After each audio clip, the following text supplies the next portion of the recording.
No vídeo de hoje, dois assuntos. SAF no Santos. O que temos até o momento? Com as informações disponíveis aqui, o que dá para a gente pensar? Esse grupo aí que vai botar esse dinheiro no Santos, se tudo der certo, esse grupo é confiável? Tem expertise esportiva? Isso é importante avaliar. Segundo assunto do dia, protestos no Flamengo. Crise na Gávea, não é mais Gávea, é Ninho do Urubu. Crise. Faltando praticamente uma semana para mais uma final, né? E o Flamengo vai jogar a final do Carioca, né? Rapaz, like no vídeo, se inscreve, ativa o sininho, rumo a 460 mil inscritos por aqui. Eu tenho dois recados. Primeiro, eu vejo tudo que vocês comentam. Não é porque o pai ontem não falou do treino. Ah, não vou treinar, o Jorge não falou hoje, seus caras de pau. Então vá treinar nesse sábado, tá? Musculação, é dia de botar o treino em dia? Furou algum dia da semana? Vai hoje. Hoje é o meu dia, meu segundo dia da semana de leg day. Meu segundo dia de treino de perna. É a vida, meu amigo, é a vida. É um dia que eu saio de casa um pouquinho mais arrastado, mas tem que cumprir a obrigação. Quando eu ficar velho, eu vou sentar e levantar do vaso sanitário sem pedir ajuda de ninguém, se Deus quiser. Então, é a poupança que a gente está fazendo lá para frente, né? De energia, de vitalidade, de força muscular. Então, esse é o primeiro recado. Segundo recado, que nesse momento é bem mais importante até do que o primeiro, paraquemdoar.com.br. Infelizmente, o número de vítimas fatais tem aumentado na tragédia da Zona da Mata, tragédia climática, as chuvas que causaram muita destruição, principalmente em Juiz de Fora e em Ubá. Juiz de Fora vem concentrando, lamentavelmente, o maior número de vidas. E essa plataforma, paraquemdoar.com.br, é uma plataforma que vai mapeando todas as iniciativas de impacto em diferentes regiões do país, iniciativas sérias, porque infelizmente tem muito golpe. Nessa hora tem muita gente que se aproveita para dar golpe, para pedir chave Pix e o recurso não chega onde tem que chegar. Então, você quer doar, quer ajudar com qualquer valor, dentro da tua possibilidade, dentro da tua capacidade, não importa o tamanho. O que importa é que o volume de pessoas ajudando, dentro da sua condição, vai fazer a diferença.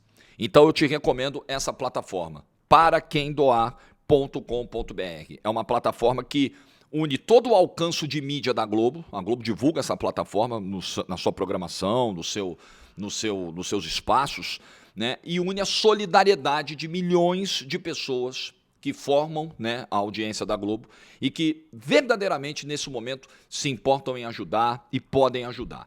E une também uma análise muito criteriosa de curadores que vão mapeando as ações, vão mapeando ações sérias que realmente fazem a diferença, tá? Então, desculpa a introdução um pouquinho mais longa, mas é um momento que pede, né, essa solidariedade de cada um, e é um gesto simples, mas tenha certeza, ele é muito poderoso, muito poderoso. E aqui fica o meu abraço, minha solidariedade a todo o povo da Zona da Mata Mineira. Já fui a Juiz de Fora trabalhar algumas vezes, fazer transmissões algumas vezes no Mário Helênio, lugar gostoso, acolhedor. Meus sentimentos aí a quem está sofrendo, e vamos ajudar. Nesse momento toda ajuda é bem-vinda. Vamos lá? Fortalecer, cara, essa cultura de doação no país é uma coisa que eu acho que a gente precisa fazer mais, porque o brasileiro ele é muito generoso. Mas, infelizmente, tem tanto 171 por aí, tem tanto pilantra, que eu entendo o brasileiro que, apesar da sua generosidade, dá um passo atrás. Fala, porra, não sei, né, cara? Então, iniciativas sérias como essa a gente tem que divulgar, tá bom? Muito bem. Vamos falar de SAF do Santos. Eu tenho informações aqui que eu fui apurando desde ontem, conversando, recebendo informações para trazer para você sobre todo esse processo que já se iniciou. O que a gente pode dizer é que a bola começou a rolar, a pré-temporada já está rolando, né? Para que a SAF um dia vire realidade do Santos. Então, saiu ontem uma matéria da Ana Canhedo e do José Edgar de Matos no GE, por volta das 4 da tarde, que começou a gerar todo esse burburinho. SAF no Santos. Teixeira faz acordo com o grupo americano e dá novo passo para a possível venda. Marcelo Teixeira vai permitir que o grupo Saint-Dominique faça diligência de alguns meses no clube para entender a real situação financeira e evoluir a proposta final. Peixe também vai investigar a empresa. O que é a tal da diligência? Vamos explicar por partes. Os grupos, eles vão se avaliar, assim, meio que se investigar, entre aspas, para entender a realidade de cada um, para ver se o negócio é viável. Então, o Santos, por exemplo, e eu acho que essa é a primeira preocupação, o Santos precisa, nesse período de diligência, avaliar o caixa desse grupo, de onde vem esse dinheiro, se esse caixa é saudável. Ficou muito claro no episódio Vasco 777 que a empresa não tinha caixa suficiente para honrar com pagamentos do dia a dia. A 777 era uma empresa que assumiu sem ter grana suficiente para o tamanho do desafio. Então essa é a primeira coisa. Você precisa ver se a origem desse dinheiro vem de negócios lícitos, e nós vamos falar já já da família lá da Colômbia que comanda esse fundo, vamos falar disso já já, onde estão concentrados os seus maiores investimentos, do que se sabe, né, publicamente. Então tem que saber de onde vem o dinheiro e tem que fazer uma análise profunda se, olha, eles têm recurso suficiente, eles têm capacidade de investimento, eles têm tamanho para entrar nessa brincadeira bilionária, nessa piscina de tubarões, como eu sempre digo, que é o futebol brasileiro. E do outro lado, eles vão fazer a mesma coisa. Eles vão olhar, mesma coisa, né, com diferenças, claro, né, porque um vai receber o dinheiro, precisa saber se esse dinheiro existe e se ele é limpo. E quem vai botar o dinheiro precisa saber o tamanho do buraco que vai ter que ser preenchido por dinheiro. Então o que esse grupo vai fazer? Ele vai analisar a situação financeira do Santos, minuciosamente, profundamente, para entender o tamanho da dívida, quais são os calcanhares de Aquiles hoje de gestão e tudo mais. Isso dura quanto tempo, Jorge? Mais ou menos 90 dias. E tem a possibilidade de prorrogar por mais 30. Então pode durar 4 meses isso aí. 4 meses. Nesse período, o Santos não negocia SAF com mais ninguém e o grupo Saint-Dominique também não, certo? É o combinado, para que eles possam se debruçar integralmente nas informações e nas análises que eles precisam fazer. Esse é um ponto. Outro ponto, tô com algumas anotações aqui de tudo que eu recebi para não perder fio e não deixar alguma informação passar. Então vai rolar essa investigação que ela é, digamos, ela é bilateral, né? É um investigando o outro, mas entenda o que quer dizer a investigação, né? Não é que um está desconfiando do outro, mas, ok, antes de fechar o negócio, você precisa entender com quem você está fechando o negócio. Super normal, né? Faz parte. Então, é isso que está acontecendo. Depois, por exemplo, tem tanta coisa para avaliar. O Santos tem que saber, por exemplo, se vai passar pelo Banco Central, tem que olhar os documentos, tem que olhar tudo. Eles vão pedir também para olhar documentos do Santos, eles vão pedir para olhar contratos, quais são os contratos que vocês têm fechados aí, possibilidade de receita futura. Escuta, quais são os ativos do clube que a gente vai botar no negócio, o que entra no negócio, o que fica de fora. Isso tudo é super importante. Aí passou esse período de 3, 4 meses, você tem que discutir a reforma do Estatuto do Santos, certo? É obrigatória. Qual é o panorama de hoje? O panorama de hoje é o seguinte: o Estatuto atual tem uma trava que impede o Santos de vender a maior parte das ações. Então, hoje, o controle majoritário das ações do clube, pelo Estatuto, ele fica com o clube. Não pode vender mais do que 49%. E se fala, a lei da SAF permite que você venda até 90%. Hoje o Estatuto do Santos só permite 49% como teto. Então tem que mudar esse estatuto. Fala-se, as informações que estão sendo divulgadas por aí, até na matéria do GE, eu acho que consta isso, né? Que o percentual seria de 80%. 80% ficaria com o grupo Saint-Dominique se o negócio for fechado, tá? Mas para isso tem que reformar o estatuto. Qual é o passo? Qual é o trâmite para fazer essa reforma? Então é o seguinte, tem que apresentar a proposta. Olha só, o estatuto hoje só prevê a venda de 49% das ações, a gente tem uma proposta aqui de 80%. Está aqui a proposta. Conselho Deliberativo se reúne, primeiramente, depois vai ser encaminhado o projeto para a votação da Assembleia Geral Extraordinária dos Sócios, e aí, só quando terminar todo esse processo, primeiro de diligência e depois de mudança estatutária, o Santos vai poder tocar a coisa para frente e aí vai receber a proposta vinculante. Nesse momento é uma proposta não vinculante. Nesse momento as partes estão ali só conversando, uma com a outra. É isso, vamos ver, vamos entender, beleza. A partir do momento que tudo ficar resolvido nessa diligência, Conselho Deliberativo deu sinal verde, Assembleia dos Sócios deu sinal verde, aí vem a proposta vinculante, que novamente vai ter que ser aprovada pelos conselheiros e pelos sócios. Entenda, então, que não é um trâmite simples e rápido. Não é. Mas, com vontade política, você vai conseguir, né? E aí vai depender muito da capacidade de mobilização, de articulação do presidente Marcelo Teixeira, com os conselheiros, principalmente, né? Principalmente, para que essa coisa tenha o andamento que se espera. Muito bem. O que mais é importante aqui dizer para você? Para mim, o mais importante, um dos mais importantes aqui, tem 2 pontos que eu acho super importantes. Primeiro, o tamanho desse investimento. Com quem eu conversei e tem acesso a informações do clube, eu não cheguei a valores. Porém, a Ana Canhedo e o José Edgar de Matos conseguiram chegar a valores estimados na matéria que eles publicaram no GE. A proposta não vinculante seria de um aporte de R$1 bilhão, 1 bi para investir, 1 bi de aporte, e mais 1 bi que seria o valor da dívida atual do clube.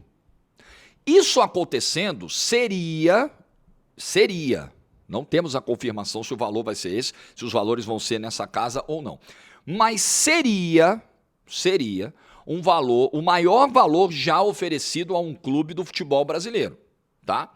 Se de fato for isso, um aporte na casa de 1 bilhão, o compromisso do pagamento das dívidas que estão mais ou menos nesse patamar, seria um investimento realmente muito alto. Eu ouvi de gente de dentro do clube que o valor vai ser alto, mas aí, qual vai ser? É confidencial, não pode expor. Mas os colegas do GE tiveram acesso a esse cálculo. A coisa seria mais ou menos nesses valores, certo? Isso é muito importante. Se você pega um clube hoje com dificuldades extremas, um clube que acabou de se livrar de um transfer ban, um clube que teve que vender o seu melhor lateral esquerdo, uma joia, um jogador promissor, basicamente pela primeira proposta, porque não podia deixar a oportunidade passar, não tem poder hoje de barganha. Você, de uma hora para outra, tem um investimento só tirando o que vai pagar para a dívida. É só para investir. Aporte. 1 bi seria um negócio extraordinário. Valores acima do que foi praticado recentemente em outras aquisições, em outras transformações de clubes sociais para a SAF. Tá? Isso é muito importante. O que também eu acho muito importante? O segundo item. Pelo que me foi dito, Marcelo Teixeira, além de ser favorável, deu sinal verde para o avanço das tratativas. Eu, inclusive, tenho informação, soube no meio do ano passado que a XP, por exemplo, está fazendo a consultoria, né, nesse processo todo. É uma das empresas que tem ajudado o Santos nesse processo. Desde o ano passado, desde o primeiro semestre do ano passado, já tem ocorrido reuniões do presidente Marcelo Teixeira com a XP. É porque agora a coisa andou, mas esse é um processo já de meses de reuniões, de conversas, etc. Eu já tinha essa informação desde o ano passado. Ele seria favorável, então, ao avanço das tratativas, o que eu acho positivo, acho bom que seja assim, né? Acho que é uma boa notícia. E, muito importante também, pelo que me foi dito, a família Teixeira não participa da gestão da SAF caso seja vendida. Vamos ver se essa informação vai se confirmar na prática.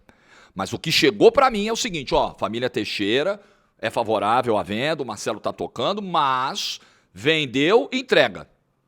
Quem vai conduzir a gestão é profissional do mercado. Inclusive tem 2 nomes aqui de quem eu quero falar daqui a pouquinho, certo? É o que eu tenho de informação até aqui. Que assim seja. Eu vou dizer para você o seguinte, primeiro momento, parece bem interessante. Porém, a gente, macaco velho em algumas situações, a gente já está aqui há um tempinho, a gente sabe que, às vezes, tudo que parece tão bom, tão positivo, no final nem é tanto. Às vezes pode até ser. Acho que a gente tem que aguardar, acho que a gente tem que ser prudente nesse momento. nem soltar fogos, rojões e comemorar, agora entrega as taças, é tudo nosso, viramos o Real Madrid das Américas. Não, acho que o santista não tem que agir dessa forma, tem que ter esperança nesse momento, mas estar atento, porque dei o exemplo agora da 777, lembrei o que aconteceu com o Vasco, e vou voltar a algo que eu sempre abordo aqui na questão de SAF.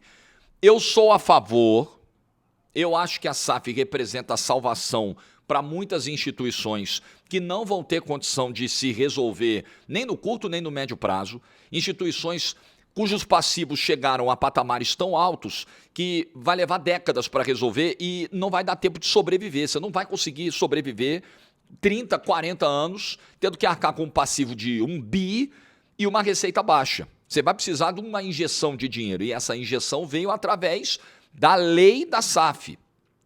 Uma lei que tem critérios que precisam ser estabelecidos e cumpridos. Apresentação periódica de balanço, percentual máximo de aquisição, transparência, etc. Tem artigos lá na lei que dão essa segurança jurídica e institucional, desde que cumpridos. Agora, o clube que vende as suas ações para um fundo, para um investidor, para uma empresa, etc., ele precisa... Tenho usado muito etc., não sei porquê. Ele precisa... Tenho reparado isso. São fases. O clube, quando faz um negócio como esse, voltando, não perdendo o fio, ele precisa avaliar muito bem para quem ele está vendendo para não cair numa armadilha. Ele precisa ter a certeza de que a sua marca vai ser entregue para alguém que vai potencializar, vai explorar da melhor forma essa marca. Alguém que tenha condições, que não seja um aventureiro. Alguém que ofereça um projeto, além de econômico, além de financeiro, esportivo. E muitas vezes, no desespero para vender, você vende para o primeiro que aparece. O camarada chega lá, eu tenho grana, pá, mas você tem história do futebol? Não, tenho grana, eu vou te salvar, tá bom, vai. Né? É o desespero, muitas vezes, que te leva a fechar maus negócios. Então, tudo muito bom, tudo muito bem, mas o mais importante é saber se essa empresa é séria, tem caixa, tem expertise e se os atuais administradores do Santos vão tocar o barco e vão deixar a coisa andar e vão seguir as suas vidas. Porque isso também tiraria totalmente a independência do processo.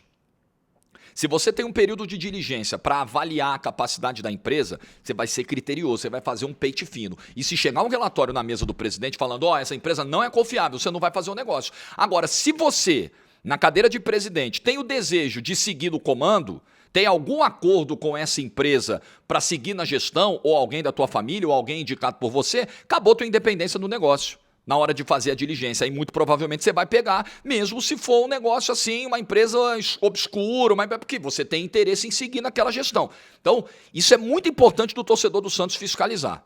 As notícias iniciais são boas. Eu quando chego aqui, cara, e digo pra você, tá ruim, hein? Eu faço muito mais vídeo nessa pegada do que vídeo otimista, porque é como eu vejo as coisas. Infelizmente, eu tenho uma maneira de ver a vida muito cética. Então, às vezes, eu chego aqui, na maioria, eu falo, galera, que merda, a situação tá horrível, tá difícil, eu queria fazer um vídeo alegre, mas não posso, me desculpa. Eu não tô aqui querendo vender negatividade, mas também não posso vender um negócio que eu não acredito. Dessa vez, eu vejo isso aqui e falo, caramba, temos um bom caminho. Se tudo ocorrer como está no papel... Se tudo ocorrer do jeito que chegou para mim de informação e que outros colegas estão publicando, estão apurando, eu vi o vídeo também do Lucas Mussetti sobre esse assunto e outros colegas, é interessante, num primeiro momento. Mas a gente precisa avaliar tudo, a gente precisa ficar muito atento a essa diligência e buscar informações sobre a empresa. Então, por exemplo, essa empresa, esse fundo... Importante a gente falar dos donos, de quem são esses caras, né, do Grupo Santo Domingo. É o seguinte, é a família dona, por exemplo, da Caracol. A Caracol, vamos fazer essa comparação. A Caracol na Colômbia é a Globo, certo? É o maior grupo, é a maior TV colombiana, TV aberta colombiana e tal. O Grupo San Dominique, ele é um fundo privado de investimentos. ele tem sede nos Estados Unidos e a fortuna desse fundo vem da família Santo Domingo. A família Santo Domingo é a dona do grupo que controla a TV Caracol na Colômbia, a Globo colombiana. Tem ações na AB InBev, tem 10% do Washington Commanders da NFL. Então, ele já tem infiltração, já tem negócios no esporte. Eles têm 10% de um clube, de uma franquia da Liga Nacional de Futebol Americano, que é uma liga poderosíssima, poderosíssima. Então, é uma família, né, com bastante dinheiro. É uma família que comanda um grupo empresarial muito forte, muito poderoso. E aí, nesse primeiro momento, a família não estaria ligada à gestão, tá? Não seria necessariamente alguém da família na gestão. A família nomearia profissionais do mercado para gerir, certo? Então, eles têm o grupo o Saint-Dominique. Dentro do grupo Saint-Dominique existe um braço que é a SDC Sports, que é um braço dedicado a investimentos no setor esportivo, certo? Olhando oportunidades de mercado em clubes de futebol, em franquias de outras modalidades do mundo inteiro. Esse braço, que é a SDC Sports, tocaria o Santos. E seriam nomeados profissionais do mercado. Quem são esses caras? Michael Lipman e Diego Garcia. Fui buscar aqui informações sobre eles, certo? São os dois executivos que vão tocar o Santos se o acordo rodar, se a coisa for assinada. O Michael Lipman, tem experiência no mundo dos esportes, já trabalhou com o Liverpool, dando apoio a uma transformação digital no clube e uma estratégia comercial diferente, né, que foi feita lá no Liverpool. Ele também já prestou assessoria para a Inter de Milão na Itália, para a Roma na Itália, já atuou por 10 anos no NFL League Office. Então, é um cara que tem experiência em projetos esportivos. Isso eu acho muito importante. Esse é o Michael Lipman. O outro é o Diego Garcia, que é um investidor, é um cara que trabalha, tem um histórico de investimentos no mercado de private equity. O que é esse mercado? O private equity é uma modalidade de investimento que vai comprando participação em empresas privadas, empresas não listadas na Bolsa, focando na reestruturação dessas empresas. É bem o caso do Santos, né? É uma empresa que precisa de reestruturação para crescer de novo. Então, é um cara com know-how nesse tipo de negócio, o Diego Garcia, certo? Esses são os dois caras. Seriam esses os dois que tocariam de frente o projeto do Santos, se a coisa sair do papel, virar realidade, se essa SAF realmente andar. Só para você ter uma ideia, o Diego Garcia, ele gere hoje um dos maiores fundos dos Estados Unidos, com 45 bilhões de dólares sob a administração dele. Então é um cara focado nesses processos de aquisição e reestruturação. É um cara com essa bagagem, com essa experiência. Ótimo. As credenciais dos dois, no primeiro momento, são muito interessantes. Eu, nesse primeiro momento, não tem nada do que eu leia que me faça fazer um vídeo aqui com negatividade. Não, nada. Num primeiro momento, interessante. Vamos aguardar. Muita coisa sobre essa empresa vai surgir, obviamente, né? Que o Santos faça o seu trabalho de investigação da maneira correta.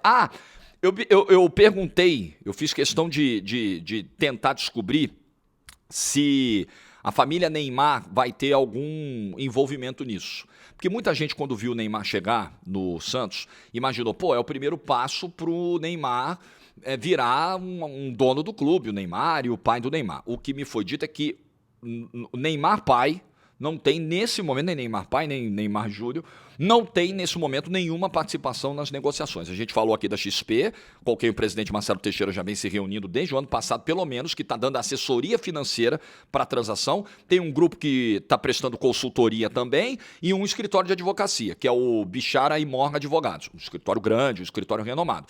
São esses os que estão assessorando o Santos nesse processo. O que me foi dito é que não tem participação de Neymar pai, muito menos Neymar Júnior nesse processo. Então, gente, nesses 25 minutos eu trouxe para você o que eu tenho de informação e o que eu tenho de opinião preliminar. Não tenho como opinar mais a fundo sobre isso. Preliminarmente, é interessante. Preliminarmente, me parece muito bom. Tem uma outra questão aqui também, que eu tinha notado, que eu achei importante. Que o Santos fez questão de, no contrato, garantir que não haja nenhuma mudança na identidade do clube. Então, não garante lá que é proibido mudar o nome do clube, proibido mudar o escudo do clube, proibido mudar símbolos do clube, até a localização. A localização, eu acho que tem uma discussão aqui sobre uma presença maior na capital, né, abrangendo o público da Grande São Paulo, onde o Santos tem muita torcida. Isso é um outro tema. Mas, enfim, isso não pode ser um entrave para quem acha que o Santos tem que sair de Santos, o Santos tem que ser de São Paulo, o Santos é do mundo.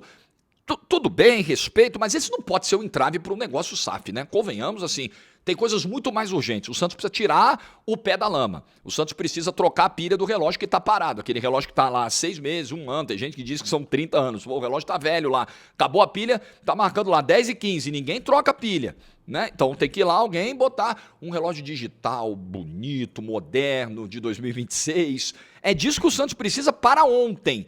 Mas, repito, não pode fazer negócio na base do desespero. Por mais que o Santos esteja desesperado e por mais que o fundo que está comprando saiba do desespero do Santos. É como eu sempre digo, na mesa de negociação, um puxa para um lado, outro puxa para o outro, quem está mais fraquinho vai perder.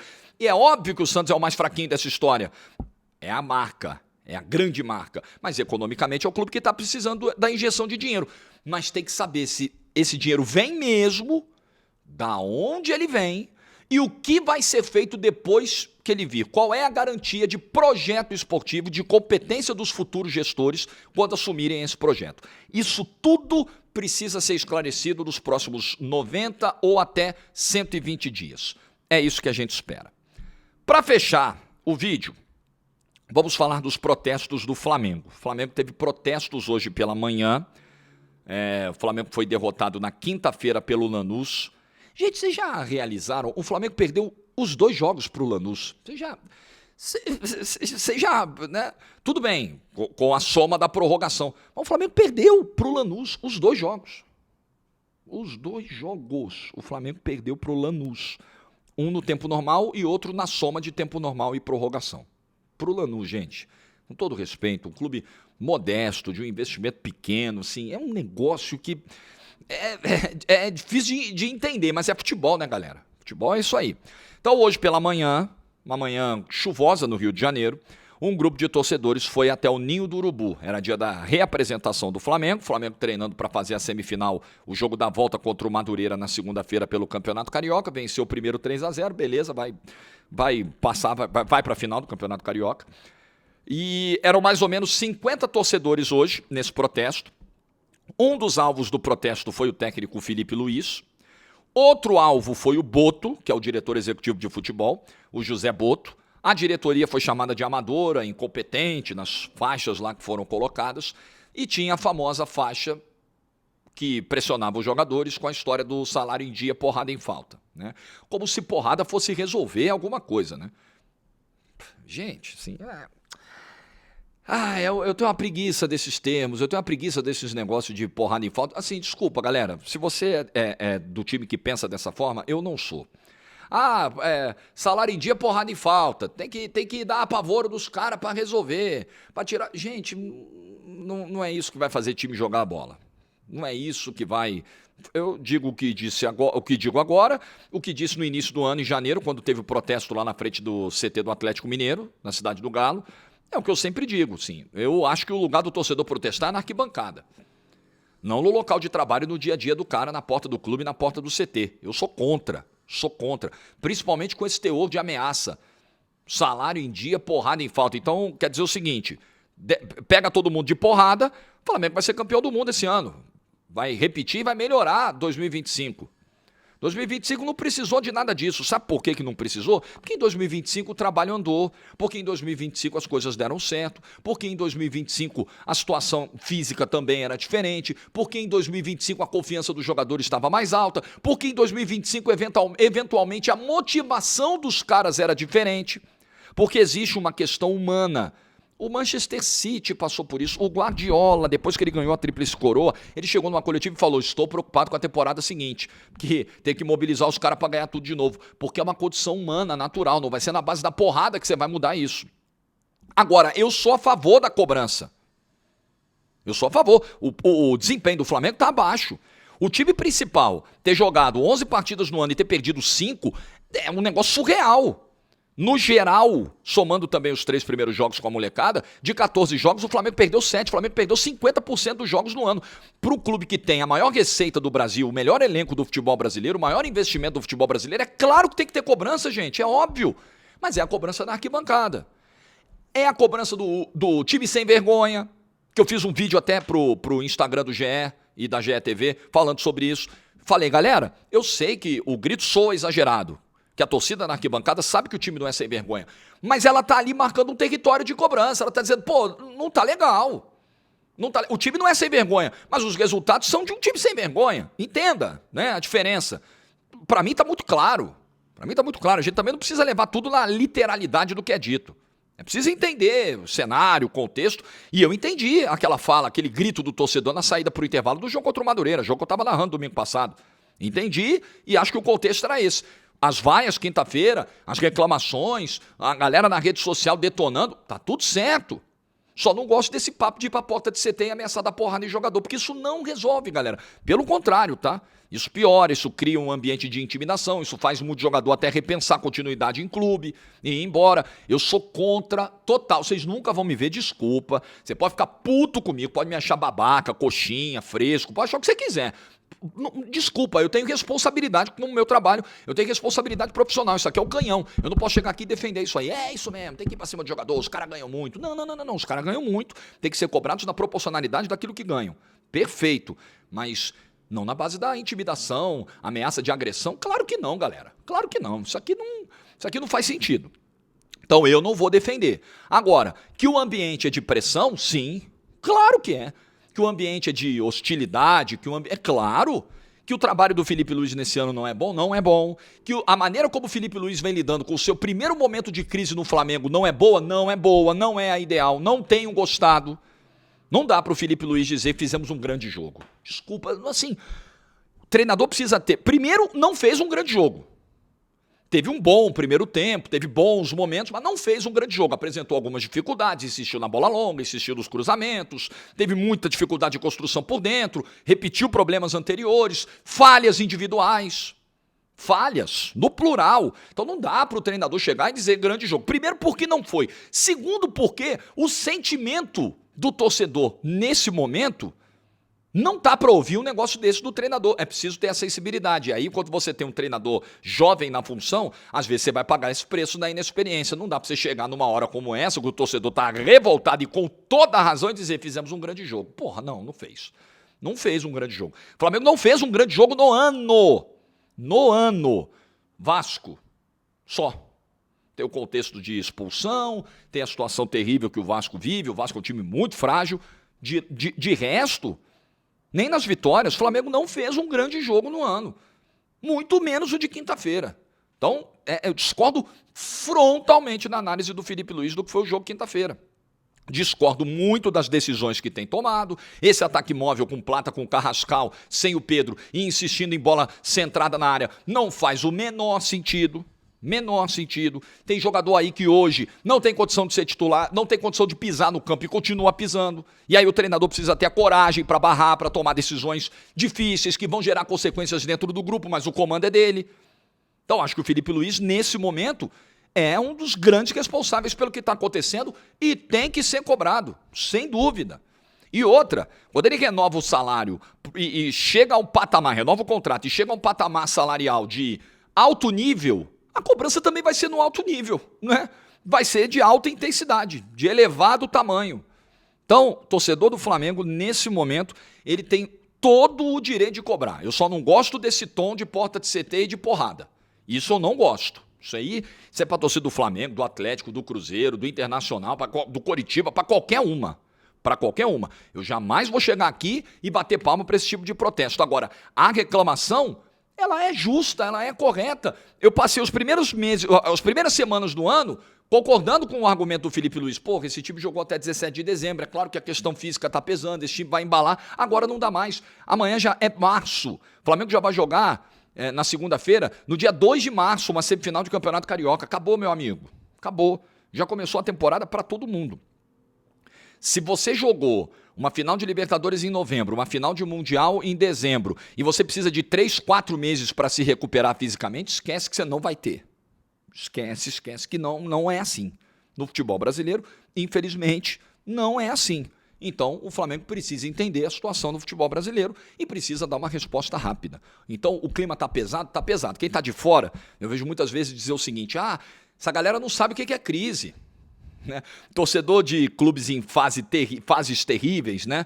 Clubes que estão arrebentados, hoje falam, eu queria estar vivendo a crise do Flamengo. Jogando final de Recopa, jogando final de Supercopa, tendo ganhado Libertadores 3 meses atrás, eu queria viver essa crise. Mas, galera, é o que a gente sempre diz aqui, é o sarrafo de cada um, é o patamar de cada um. É claro que a crise no Flamengo, ela é diferente, assim. Você tropeça 2 vezes, já vira uma dor de cabeça, porque é um clube que tem de onde tirar. A crise no Palmeiras, a mesma coisa. Se o Palmeiras tropeça 2, é um inferno. Porque não é o Palmeiras de 10 anos, 15 anos atrás, 20 anos atrás. É o Palmeiras que virou potência. Então a cobrança ela vai ser nesse nível. 2025, quando o Botafogo começa o ano perdendo os 2 títulos, os mesmos 2 títulos que o Flamengo acabou de perder, Recopa e Supercopa, a cobrança foi enorme, porque o Botafogo tinha acabado de conseguir o maior ano da história dele. Ele subiu o próprio sarrafo. O clube que estava para acabar simplesmente foi campeão da América e campeão brasileiro no mesmo ano. Aí passa 2 meses, esfarela. Aí a cobrança vem, a porrada vem. Por quê? Porque aumentou a tua expectativa. Então é normal que a pressão do Flamengo seja muito grande. Além do que a torcida é a maior do Brasil, a exposição de marca, de mídia é a maior que temos. Então tudo lá é muito grande. A derrota é muito grande e a vitória do Flamengo, ela também, historicamente, ela é superdimensionada pra caramba. Eu sou da época do rumo a Tóquio. O Flamengo ganhava 2 seguidas no Carioca. Ganhava um clássico, era rumo a Tóquio, porque antigamente o Mundial era um jogo só no Japão. Era rumo a Tóquio, tudo era rumo a Tóquio no Flamengo. Porque sempre foi tudo muito exagerado, pro bem e pro mal. Coisas de um clube desse tamanho. E quem joga num clube desse tamanho precisa entender que não dá para esperar 3 meses para dar resposta. Não dá. Já foi difícil segurar a pressão das primeiras semanas. Mas é aquilo, né? Pô, primeira semana, você tem um argumento, vai. Agora não dá mais, amigo. Não dá mais. Então, segunda-feira é garantir a final, a vaga na final. E o Flamengo, no dia 8, na decisão do Campeonato Carioca, que a GETV vai transmitir, o Flamengo vai ter que vencer essa decisão. Porque, cara, 3 vice-campeonatos seguidos num espaço de 2 meses, num clube como o Flamengo, meu amigo, é para cair a casa. Então o Flamengo entra muito pressionado na final do Campeonato Carioca. A final do Campeonato Carioca, que é um negócio protocolar, tranquilo, de boa, né? O Flamengo ganhou 5, esteve nas últimas 7 e ganhou 5 dessas 7. Essa final vai ser diferente. Essa final, pelo contexto, ela vai ter um valor muito grande, maior do que ela deveria ter pelo momento do clube. O momento institucional do clube não é para ligar para o Campeonato Carioca, não é para morrer se perder o Campeonato Carioca. Mas o presente do Flamengo, o início de 2026, ele muda esse panorama. Ele faz o Campeonato Carioca ter um valor, uma importância maior do que naturalmente ele teria. Seja contra Fluminense ou contra Vasco. E se for contra o Fluminense, acho que é ainda mais difícil a situação do Flamengo pelo futebol que o Fluminense está apresentando, um bom futebol que o Fluminense está apresentando no início de ano. Tem a menor dúvida que em 2026, na bola jogada, o Fluminense é melhor que o Flamengo. Hoje, eu não tenho a menor dúvida. Quem apresenta um futebol mais vistoso, mais competitivo, mais confiável, com mais repertório, é o Fluminense. Que deve ser, né? Enfim, tem a vantagem, amanhã contra o Vasco vai decidir a vaga e pode ser, né? Deve ser não, pode ser o adversário do Flamengo na decisão no dia 8. É isso aí. Like no vídeo se você ficou até o final, bom sábado, desculpa aí o atraso, o vídeo subiu um pouquinho atrasado, mas não muito. Juízo e tchau.